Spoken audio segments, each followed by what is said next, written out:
Welcome to the Nitty Gritty of Real Estate podcast. Today we are excited to have Lynette Corsten, an astrologer. Let's get into this. Hey everyone, Tom Krieger here from the Nitty Gritty of Real Estate podcast.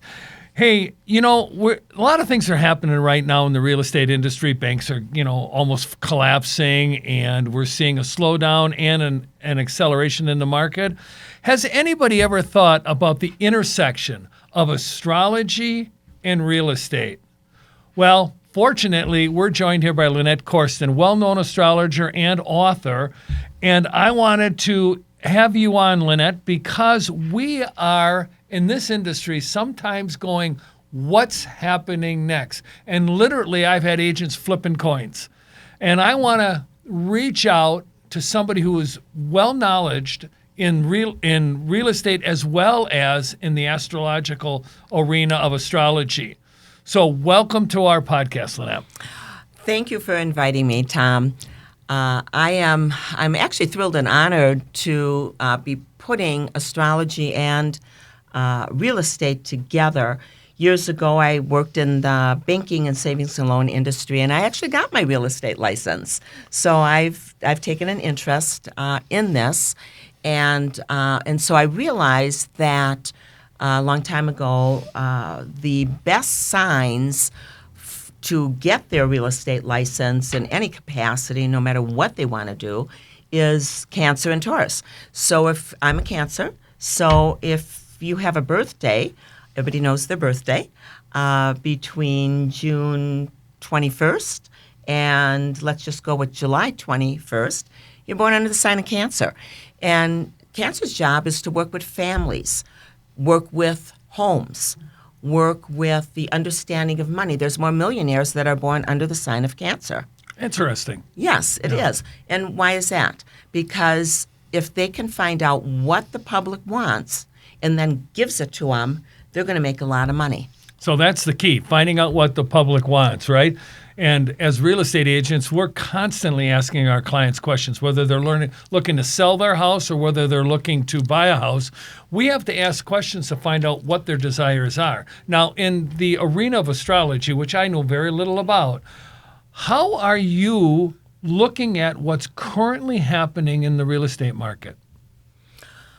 Well, what comes to mind are all of, I'm going to use the word crashes because that's what's coming to mind. Okay. And what that means in my world is planetary-wise, we've been going through a very extraordinary strong cycle. And we've been going through a cycle, the biggest one, since November of 2008. Okay. And that cycle, all of us astrologers all over know about it, we've been studying it, is Pluto in Capricorn. So if I can break that down very simply, Pluto's job, it's the ruler of Scorpio. It's a he in old mythology. He's very far out there, but we still consider him a planet, even though, he's been reduced down to a dwarf. He's still a planet, and he still packs some power. And he went into Capricorn, it's amazing, 2008.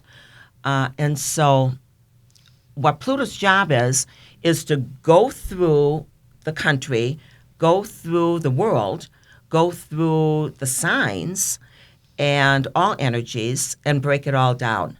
His job, he doesn't care. His job, and I think he's done a very good job over the last, where are we at now, 14 years. And just look at that, 2008. And then Capricorn rules large businesses, small businesses, our government, and the sign of Capricorn, and rules and regulations. It's been phenomenal, more so than when Pluto was in Sagittarius. When Pluto was in Sagittarius in 2001, the Twin Towers came down because Sagittarius is airplanes and tall buildings. Right now, it's just as I mentioned.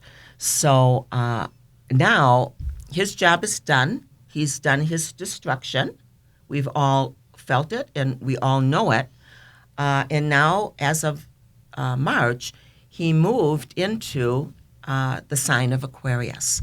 So I have a joke about this because I have to have a sense of humor because it's been very, very difficult for people in all ways. So if Capricorn is all of the rules, and parents have rules, businesses have rules, our government has rules, and so if all of these rules now will not exist in another 14 years because Aquarius wants no rules, okay, it's going to be completely opposite of Capricorn. So this is going to be very exciting and interesting from my perspective. Wow. So it Yes. sounds like the Aquarians are like the spoiled child that just wants to run around and have fun.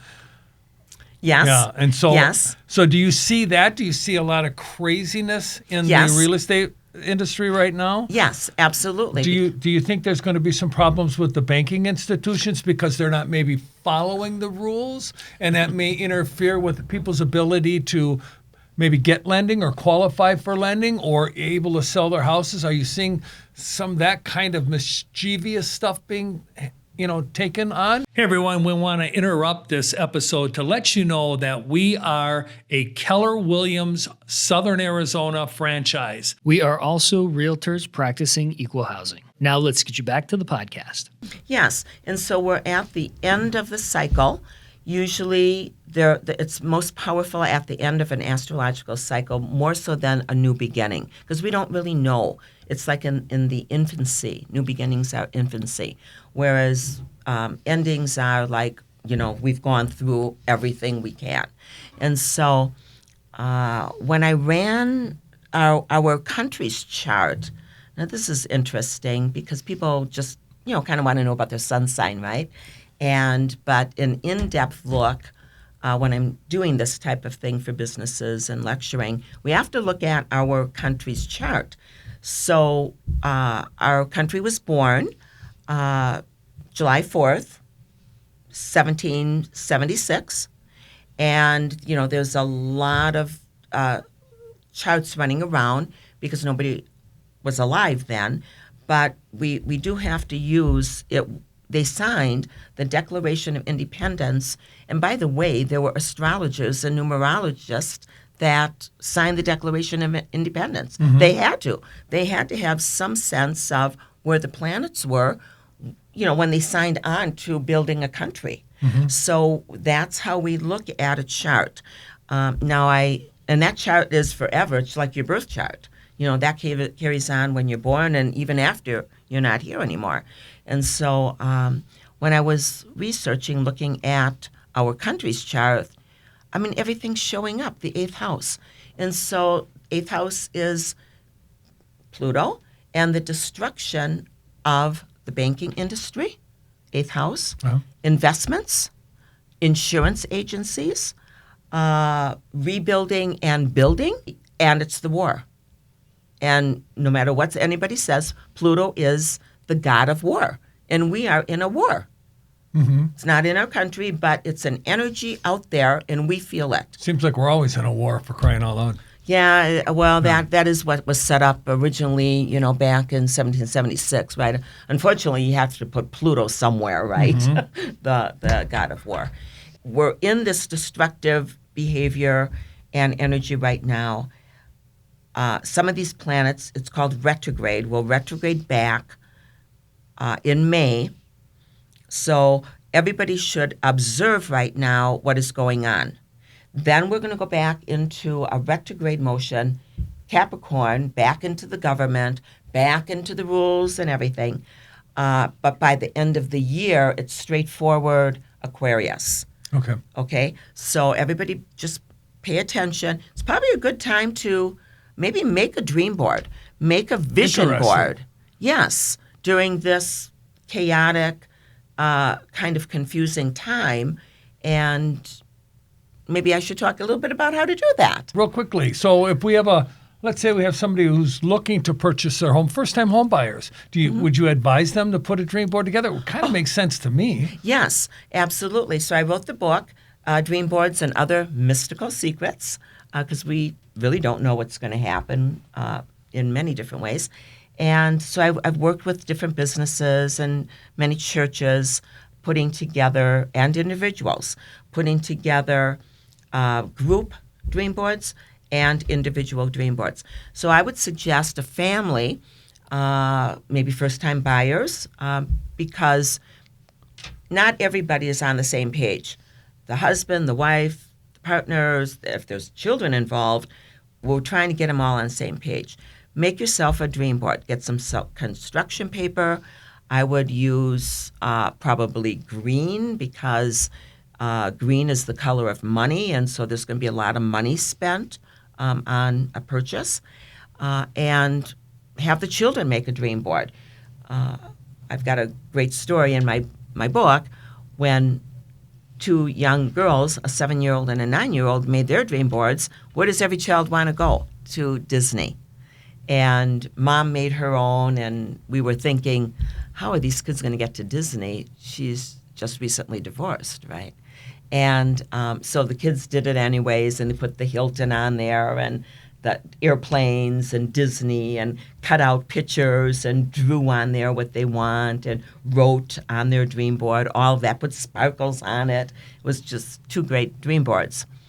Mom went to the store, and the book Red Book magazine said, cut out and put your sign here, cut out and put your name on the application, win your trip to Disney.